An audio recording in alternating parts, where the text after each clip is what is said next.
போரும் அமைதியும். இதன் ஆசிரியர் லியோ டால்ஸ்டாய். பாகம் 1, பகுதி 17. கோமகன் சிரில் பேஜிகாவை பார்ப்பதற்காக அன்னா மிகாலாவ்னா தனது மகனோடு புறப்பட்டு போன பின்பு கோமகள் ராஸ்டோவ் வெகுநேரம் வரையில் தன் கண்களில் கைக்குட்டையை வைத்துக்கொண்டு தனியாக இருந்தாள். கடைசியாக மணியடித்தாள்.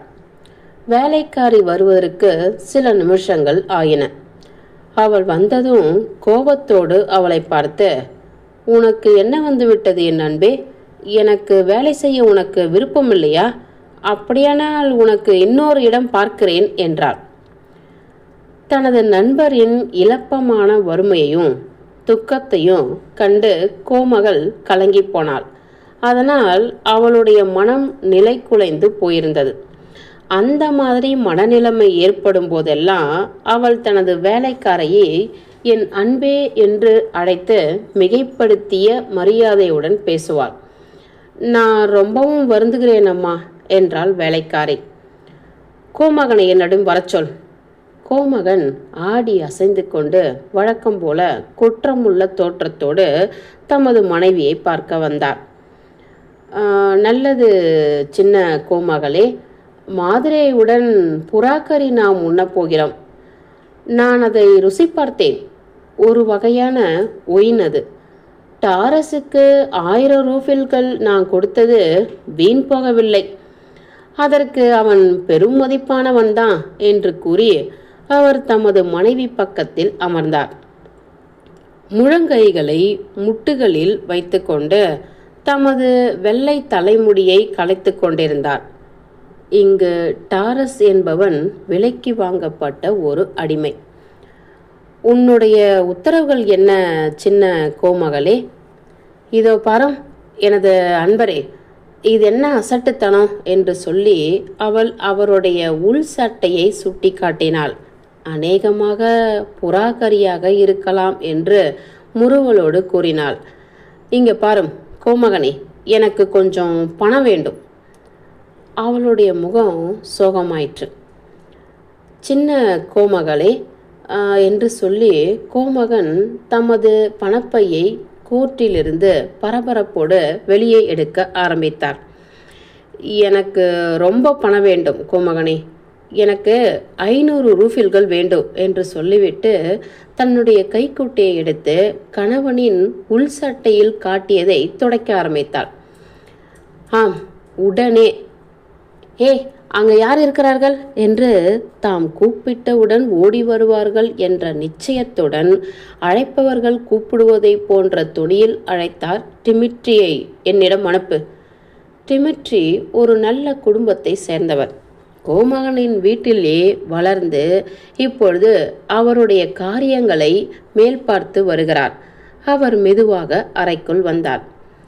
"எனக்கு வேண்டியது இதுதான் எனது அன்பான பேர் வழியே" என்று அங்கு வந்த அந்த மரியாதை உள்ள வாலிபரிடம் கூறினார். "கொண்டு வா." அவர் ஒரு வினாடி யோசித்துவிட்டு, 700 ரூபில்கள் கொண்டு வா."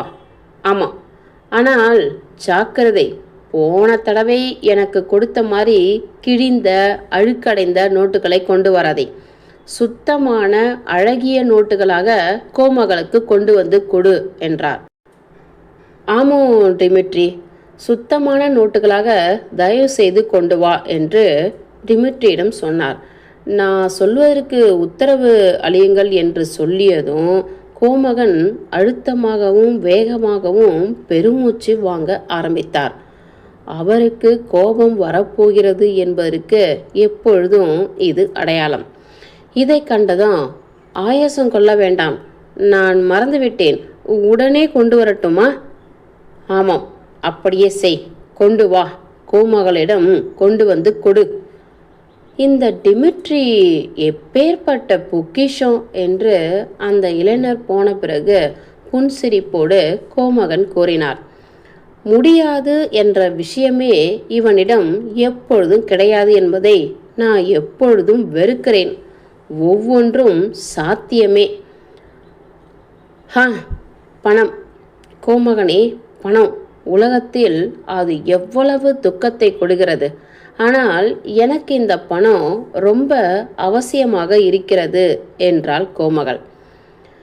எனது சின்ன கோமகளே, நீ எப்பொழுதும் ஒரு பொல்லாத ஊதாரி என்று கோமகன் சொல்லி தமது மனைவியின் கையை முத்தமிட்டு தமது படிப்பறைக்கு திரும்பினார். கோமகன் பேஜுகாவை பார்த்துவிட்டு அன்னா மிகாலாவனா திரும்பியதும் கோமகளின் சிறிய மேஜையில் ஒரு கைக்குட்டைக்கு அடியில் எல்லாம் சுத்தமான நோட்டுகளாக பணம் இருந்தது. கோமகனின் மனதை எதுவோ அலட்டி கொண்டு இருப்பதை அன்னா மிகாலாவனா கவனித்தாள். நல்லது என் அன்பே என்று கோமகள் கேட்டாள். ஹோ, என்ன ஒரு பயங்கரமான நிலைமையில் அவர் இருக்கிறார். அவரை அடையாளமே தெரியவில்லை. அவ்வளவு அசௌகரியமாய் இருக்கிறார். நான் சில வினாடிகள் தான் அங்கே இருந்தேன். ஒரு வார்த்தை கூட பேசவில்லை. அனேட்டி, கடவுளுக்காக நான் கொடுப்பதை மறுக்காதே என்று கோமகள் நாணத்தோடு ஆரம்பித்த போது அந்த நாணம் அவளுடைய மெலிந்த கம்பீரமான வயதான முகத்தில் மிகுந்த அதிசயமாக தோன்றியது. கைக்கொட்டைக்கு கீழே இருந்த பணத்தை எடுத்தாள். அவளுடைய உத்தேசத்தை அன்னா மிகாலாவனா உடனே அறிந்து கொண்டாள். பொருத்தமான நேரத்தில் கோமகளை ஆலிங்கனம் செய்து கொள்ள அவள் குனிந்தாள். போரிஸின் உபகரணங்களுக்காக, போரிஸுக்காக என்னிடமிருந்து இதை பெற்றுக்கொள். அன்னா மிகாலாவனா அதற்குள்ளாக அவளை தழுவி கொண்டு அழுதாள். கோமகளும் அழுதாள். அவர்கள் அழுதார்கள். ஏனென்றால் அவர்கள் நண்பர்கள். அவர்கள் அன்புள்ளம் படைத்தவர்கள். குழந்தையிலிருந்தே நண்பர்களாக இருப்பவர்கள். இந்த கேவலமான பணத்தை பற்றி யோசிக்க வேண்டிய நிலைமை ஏற்பட்டுவிட்டது. அவர்கள் இளமை முடிந்துவிட்டது. ஆனால் அவர்களுடைய கண்ணீர் அவர்கள் இருவருக்கும் இனிமையாக இருந்தது. பகுதி 17 முடிந்தது. போரும் அமைதியும். இதன் ஆசிரியர் லியோ டால்ஸ்டாய். பாகம் 1, பகுதி 18. கோமகள் ராஸ்டோவ் தனது குமாரிகளுடனும் ஏராளமான விருந்தாளிகளுடனும் வரவேற்பறையில் ஏற்கனவே அமர்ந்துவிட்டார். வந்திருந்த கணவான்களை கோமகன் அழைத்து கொண்டு தம்முடைய படிப்பு அறைக்கு சென்று தாம் சேர்த்து வைத்திருந்த பல ரகமான துருக்கிய சுங்கான்களை அவர்களுக்கு காட்டிக்கொண்டிருந்தார். இடையிடையே வெளியே வந்து, அவள் இன்னும் வரவில்லையா என்று கேட்டார். மரியா டிமிட்ரிவ்னா ஹக்ராசிமாவா என்பவளை அவர்கள் எதிர்பார்த்து கொண்டிருந்தார்கள். உயர் வட்டாரங்களில் அவளுக்கு பயங்கரமான பூதம் என்று பெயர். செல்வத்தினாலோ அந்தஸ்தினாலோ இல்லாமல் அவளுடைய பகுத்தறிவிற்கும் ஒளிவு மறைவு இல்லாத பேச்சிற்கும் அவள் தனி சிறப்புற்று விளங்கினாள். மரியா டிமிட்ரிவ்னா ராஜ குடும்பத்திற்கும் பழக்கமானவன். அதை போலவே மாஸ்கோ, பீட்டர்ஸ்பர்க்கிலும் அவளை எல்லோரும் அறிவார்கள். அந்த 2 நகரங்களும் அவளை கண்டு ஆச்சரியப்படும். அவளுடைய முரட்டுத்தனத்திற்காக அந்தரங்கத்தில் சிரிப்பார்கள். அவளை பற்றி நல்ல கதைகள் சொல்லுவார்கள். ஆனால் ஒருவர் கூட விலக்கில்லாமல் எல்லோரும் அவளிடம் மரியாதையாகவும் பயத்தையும் காட்டி வந்தார்கள். கோமகனின் அறையில் புகையிலை புகை நிறைந்திருந்தது. பிரகடனத்தில் அறிவிக்கப்பட்டிருந்த யுத்தத்தை பற்றியும் படைக்கு ஆள் சேர்த்துதலை பற்றியும் அவர்கள் பேசினார்கள். அவர்களில் ஒருவராவது பிரகடனத்தை இன்னும் பார்த்ததில்லை. ஆனால் அது பிரசுரமாய்விட்டது என்பதை அவர்கள் எல்லோரும் அறிவார்கள். புகை குடித்து கொண்டும் பேசிக்கொண்டும் இருந்த 2 விருந்தாளிகளுக்கு மத்தியில் கோமகன் உட்கார்ந்தார். அவர் புகைக்கவும் இல்லை, பேசவும் இல்லை. ஆனால் ஒருவர் பக்கத்தில் முதலில் தலையை சாய்த்து, பிறகு மற்றொரு பக்கம் தலையை சாய்த்து அந்த புகைக்கக்கூடியவர்களை மகிழ்ச்சியோடு பார்த்து அவர்களை ஒருவருக்கொருவர் மோதவிட்டு அவர்களின் உரையாடல்களை கவனித்து வந்தார். அவர்களில் ஒருவர் சிவிலியன், வெளிரிய நிறமுடையவராய் இருந்தார். அவருடைய மெலிந்த சுருக்கங்கள் விழுந்த முகம் நன்றாய் ஷவரம் செய்யப்பட்டு விளங்கியது. ஏற்கனவே கிழப்பருவத்தை அடைந்திருந்த போதிலும் நவீன மோஸ்தாரான வாலிபனை போல் உடை அணிந்து கொண்டிருந்தார். சங்கோஜம் இல்லாமல் இருப்பவரை போல தமது கால்களை சோஃபாவின் மேல் போட்டுக்கொண்டு அம்பர் நிற புகைக்குழாயை வாயில் வெகு தூரம் அமுக்கிக் கொண்டு இடையிடையே புகையை உள்ளே இழுத்தும் தம் கண்களை இடுக்கிக் கொண்டிருந்தார். அவர் ஒரு பழைய பிரம்மச்சாரி. அவர் பெயர் ஷின்ஷைன், கோமகளின் மைத்துனர். மாஸ்கோ உயர் வட்டாரங்களில் சொல்லப்பட்டு வந்ததை போல் அவர் ஒரு துடுக்கான வாய்வுள்ளவர். தமது பக்கத்தில் இருந்த தோழருக்கு தயவு காட்டுபவரை போல அவர் காணப்பட்டார். அந்த தோழர் காப்பாளர் படையை சேர்ந்தவர். உற்சாகமும் சிவந்த நிறமும் கொண்ட அதிகாரி. நன்றாக குளித்து ஒழுங்காக தலைவாரிவிட்டு அழகான பித்தான்களை தமது சட்டையில் மாட்டி தமது சுங்கானை வாயின் மத்தியில் வைத்து தமது சிவந்த உதடுகளின் வழியாக மெதுவாக புகையை இழுத்து தமது அழகிய வாயின் மூலம் அந்த புகை வளைவு வளைவாக வெளியே போகும்படி விட்டு வந்தார். இவர்தான் லெப்டினன்ட் பெர்க், ஜெமானாவ் பட்டாளத்தில் ஒரு அதிகாரி. இவருடன் தான் இராணுவத்தில் சேருவதற்கு போரிஸ் பயணம் செய்வதாக இருந்தது. இவரை பற்றி தான் தன்னுடைய மூத்த சகோதரி வேராவை பார்த்து உன்னுடைய ஆள் என்று நட்டாஷா பரிகாசம் செய்தாள். இந்த இருவருக்கும் மத்தியில் கோமகன் உட்கார்ந்து கவனத்தோடு கேட்டு வந்தார். பாஸ்டன் என்ற சீட்டு விளையாட்டு அவருக்கு ரொம்ப பிரியமானது. அது இல்லாத சமயத்தில் அவருக்கு பிடித்தமான மற்றொரு பொழுதுபோக்கு உண்டு. அதாவது மற்றவர்கள் பேசுவதை, முக்கியமாக இரண்டு வாய்சாளர்களை ஒருவர் மீது ஒருவர் மோதும்படி செய்த அந்த உரையாடல்களை கேட்பதே ஆகும். நல்லது பழைய பேர் வழியே. எனக்கு மிகுந்த மதிப்புள்ள ஹால்பான்சே கார்லாவிச் என்று ஷின்ஷைனை கேலியாக சிரித்து கொண்டு ரொம்ப சாதாரணமான ருஷ்ய கொச்சை மொழிகளையும் மிக உயர்ந்த பிரெஞ்சு வாக்கியங்களையும் அவர் பேசுவதில் அது ஒரு சிறப்பு கலந்து சர்க்காரிடமிருந்து ஒரு வருபடியை உண்டு பண்ண நீர் எதிர்பார்க்கிறீர் இல்லையா? உமது பட்டாளத்தை கொண்டு எதையாவது சம்பாதிக்க நீங்கள் விரும்புகிறீர் என்று கூறினார். இல்லை பீட்டர் நிக்கோலாவிச், குதிரைப்படையில் காலாட்படையை விட அனுகூலங்கள் ரொம்ப குறைவாக இருக்கின்றன என்பதை காட்டவே நான் விரும்புகிறேன். முதலில் என்னுடைய நிலைமையை இப்பொழுது கவனிங்கள். பீட்டர் நிக்கோலாவிச். பெர்க் எப்பொழுதுமே அமைதியாகவும் மரியாதையாகவும் மிகுந்த ஜாக்கிரதையுடனும் பேசுவார். அவருடைய உரையாடல் எப்பொழுதும் முற்றிலும் அவரை பற்றியதாகவே இருக்கும். அவருக்கு சம்பந்தமில்லாத எந்த விஷயத்தை பற்றியும் பேச்சுக்கள் நடந்து வந்தால் அவர் அமைதியாகவும் மௌனமாகவும் இருப்பார்.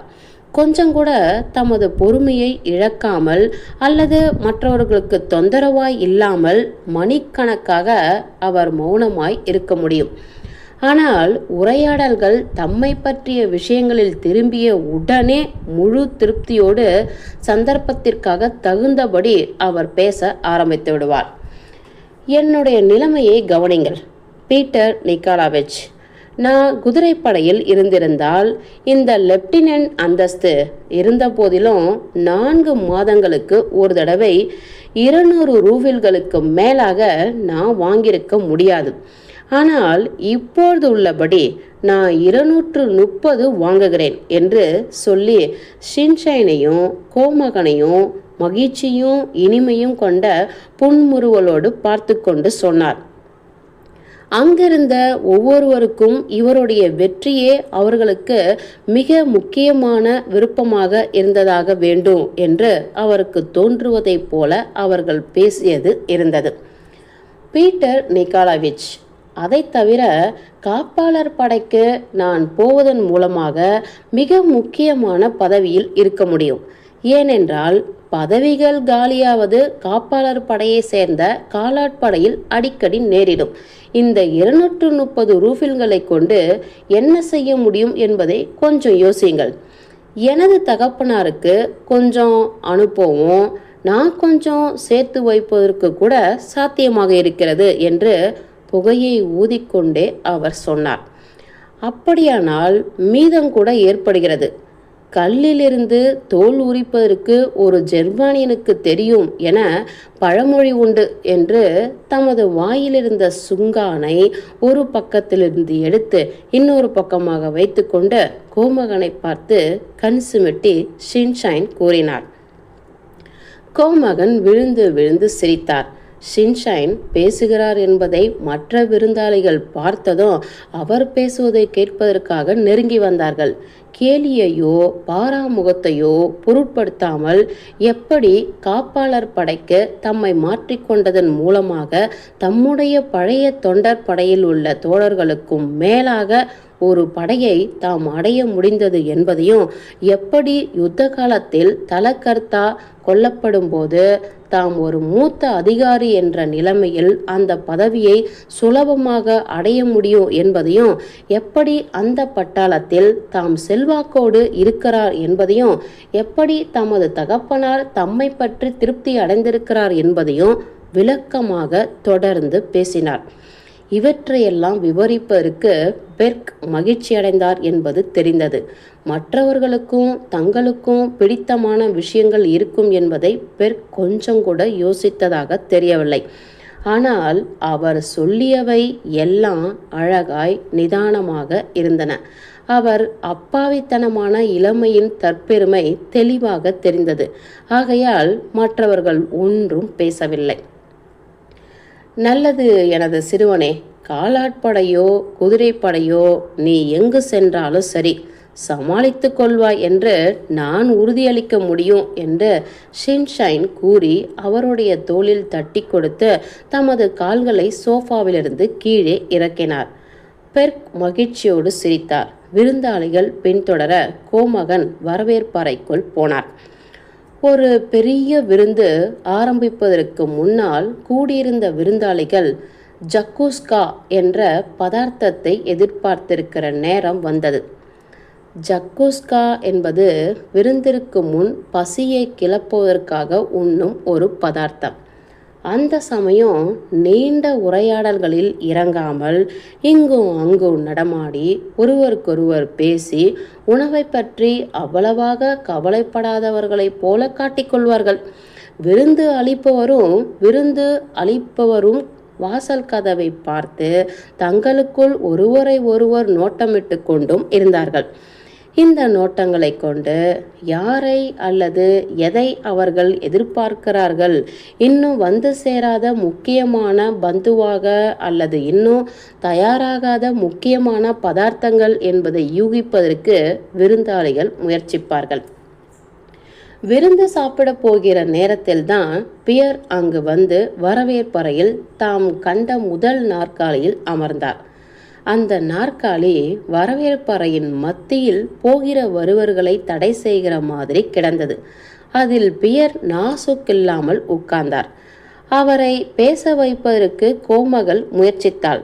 ஆனால் அவர் தமது மூக்கு கண்ணாடியின் வழியாக யாரையோ தேடுவது போல குழந்தை மாதிரி சுற்றிலும் பார்த்து கொண்டு அவருடைய கேள்விகளுக்கு ஒற்றை வார்த்தைகளில் பதிலளித்தார். போகிற வருகிற வழியில் அவர் உட்கார்ந்திருந்த உண்மையை அவர் ஒருவர்தான் கண்டு கொள்ளவில்லை. கரடியை பற்றிய அவரது திருவிளையாடல்களை அறிந்திருந்த விருந்தாளிகளில் பலர் ஆச்சரியத்தோடு இந்த பெரிய கனத்த அமைதியான மனிதரை பார்த்து, இந்த நாசுக்கில்லாத நாணமுள்ள பேர்வழி எப்படி அந்த பரிகாசமான செயலை போலீஸ்காரன் மீது செய்திருக்க முடியும் என்று வியப்படைந்தார்கள். இப்பொழுதுதான் வந்தீரோ என்று கோமகள் கேட்டார். ஆமாம் அம்மா என்று அவர் பதிலளித்து தம்மை சுற்றிலும் பார்த்தார். எனது கணவரை நீங்கள் இன்னும் பார்க்கவில்லையா? இல்லையம்மா என்று கூறி பொருத்தம் இல்லாமல் சிரித்தார். சமீபத்தில் நீங்கள் பாரிஸில் இருந்தீர் என்று நினைக்கிறேன். அது மிகுந்த சுவாரஸ்யம் உள்ளதா இருக்கிறது என்று எண்ணுகிறேன். ரொம்ப சுவாரஸ்யமாக இருந்தது. கோமகளும் அண்ணா மிக்காலானாவும் ஒருவருக்கொருவர் நோட்டமிட்டார்கள். அண்ணா மிக்காலாவனா இந்த இளைஞரிடம் தம்மை பேசிக்கொண்டிருக்கும்படி கோமகள் விரும்புகிறாள் என்பதை அறிந்து கொண்டாள். அவர் பக்கத்தில் வந்து உட்கார்ந்து அவர் தகப்பனாரை பற்றி பேச ஆரம்பித்தாள். ஆனால் அவர் சொல்லிய பதிலெல்லாம் கோமகளுக்கு சொல்லியதைப் போலவே ஒற்றை வார்த்தைகளாகவே இருந்தன. மற்ற விருந்தாளிகள் ஒருவருக்கொருவர் பேசிக்கொண்டிருந்தார்கள். ராஜ்மோஸ் கீஸ் அது மனோரம்யமாய் இருந்தது. நீங்கள் ரொம்ப அன்புள்ளவர். கோமகள் அப்ராக்சினா இம்மாதிரி பல பக்கங்களிலிருந்தும் ஒலித்தன. கோமகள் எழுந்து நடன அறைக்குள் போனாள். மரியா டிமிட்ரிவ்னா என்று அவளுடைய குரல் அங்கிருந்து கேட்டது. அவளேதான் என்று முரட்டு குரலில் பதில் வந்தது. மரியா டிமிட்ரிவ்னா அறைக்குள் நுழைந்தாள். எல்லா கன்னிகளும் திருமணமானவர்களும் கூட மிகுந்த வயதானவர்களை தவிர எழுந்து நின்றார்கள். மரியா டிமிட்ரிவ்னா வாசலில் தயங்கினாள். உயரமாகவும் பருமனாகவும் இருந்தாள். நரைத்த சுருண்ட முடிகளை கொண்ட தனது 50 வயதான தலையை உயர்த்தி நிமிர்ந்து அங்கே நின்று விருந்தாளிகளை கண்ணோட்டமிட்டாள். சாவகாசமாக தனது அகன்ற கை சட்டையை மேலே சுருட்டுவது போல ஒழுங்கு செய்தாள். மரியா டிமிட்ரிவ்னா எப்பொழுதும் ருஷ்ய மொழியிலேயே பேசுவாள். இன்று யாருடைய பெயர் தினத்தை நாம் கொண்டாடுகிறோமோ அவளுக்கும் அவள் குழந்தைக்கும் ஆரோக்கியமும் சந்தோஷமும் ஏற்படுவதாக என்று முழு தொண்டையில் உரத்த குரலில் மற்றவர்களின் பேச்சை எல்லாம் அமுக்கிய விதத்தில் அவள் பேசினாள். நல்லது பழம் பெருச்சாலியே என்று தமது கையை முத்தமிட்ட கோமகனை பார்த்து சொன்னாள். மாஸ்கோவில் உமக்கு நேரம் போகிறதே கஷ்டமாக இருக்கிறது என்று நான் சொல்ல முடியும். உமது நாய்களை கொண்டு வேட்டையாடுவதற்கு ஒரு இடமும் இல்லை. ஆனால் என்ன செய்வாய் பழைய ஆசாமியே? இந்த பிள்ளைகளை எப்படி வளர்த்து வருகின்றன என்பதை பாரும் என்று பெண்களை சுட்டி காட்டினாள். உமக்கு பிரியம் இருக்கிறதோ இல்லையோ அவர்களுக்கெல்லாம் நீர் கணவர்களை பார்த்தாக வேண்டும். நல்லது, எங்கே என் கொசாக் என்றாள். மரியா டிமிட்ரிவ்னா எப்பொழுதும் நட்டாஷாவை கொசாக் என்றே அழைப்பாள். நட்டாஷா குஷியோடும் பயமின்றியும் அவள் பக்கத்தில் வந்து அவள் கையை முத்தமிட்ட போது அவள் கையை தட்டி கொடுத்தாள். அவள் ஒரு போக்கிரி என்பது எனக்கு தெரியும் என்றாலும் அவள் மீது எனக்கு பிரியம் உண்டு. தனது பெரிய அழகு பையிலிருந்து பேரிக்காய் உருவத்தில் அமையப்பெற்றிருந்த ஒரு ஜோடி சிகப்புக்கல் காதணிகளை எடுத்தாள். அவள் பெயருடைய மகாத்மா தின விருந்தாகிய அன்று சந்தோஷத்தோடு முகம் மலர்ந்திருந்த சிவந்த நட்டாஷாவிடம் கொடுத்தாள். மரியா உடனே திரும்பி பியரை பார்த்து பேசினாள். ஹே நண்பரே, இங்கே கொஞ்சம் வாங்கள் என்று மிருதுவான உயர்ந்த துணியில் அவள் அழைத்தாள். இங்கே வாருங்கள் என் நண்பரே என்றாள். அவள் பயமுறுத்துவது போல தன்னுடைய கை சட்டியை இன்னமும் உயரமாக மடித்தாள். அவளை தமது கண்ணாடிகள் மூலம் குழந்தையை போல் பார்த்து கொண்டு பியர் நெருங்கினார். ருஷ்யாவில் ஒவ்வொருவருக்கும் மகாத்மா பெயரை இடுவதுண்டு. அந்த மகாத்மாவின் தினம் என்று வருகிறதோ அன்று அப்பெயரிடப்பட்டவர்கள் எல்லோரும் அதை பிறந்த தினம் போல விசேஷமாக கொண்டாடுவார்கள். நெருங்கி வாரும் நண்பரே.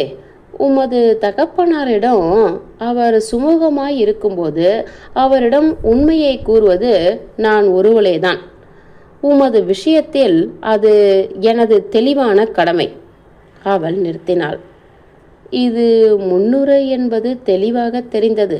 இதற்கு பின்னால் என்ன வரப்போகிறது என்பதை எதிர்பார்த்து எல்லோரும் மௌனமாக இருந்தார்கள். ஒரு நல்ல வாலிபர், நான் சொல்லுகிறேன், ஒரு நல்ல வாலிபர் அவருடைய தகப்பனார் மரணப்படுக்கையில் கிடக்கும்போது அவர் ஒரு கரடியின் மீது ஒரு போலீஸ்காரனை கட்டி தமாஷ் செய்து கொண்டிருக்கிறார். வெட்கம் ஐயா, வெட்கம். நீர் யுத்தத்துக்கு போயிருந்தால் நன்றாக இருந்திருக்கும். அவள் திரும்பி அங்கே தமக்கு வருகிற சிரிப்பை தடுக்க முடியாமல் நின்று கொண்டிருந்த கோமகனிடம் தமது கையை நீட்டினாள். நல்லது, நாம் மேஜை முன்பு அமர்வதற்கு நேரமாகிவிட்டது என்று நினைக்கிறேன் என்றாள் மரியா டிமிட்ரிவ்னா. மரியா டிமிட்ரிவ்னாவுடன் கோமகன் முதலில் நுழைந்தார். குதிரைப்படை கர்னலின் கையில் சாய்ந்து கொண்டு கோமகள் பின்னால் போனாள்.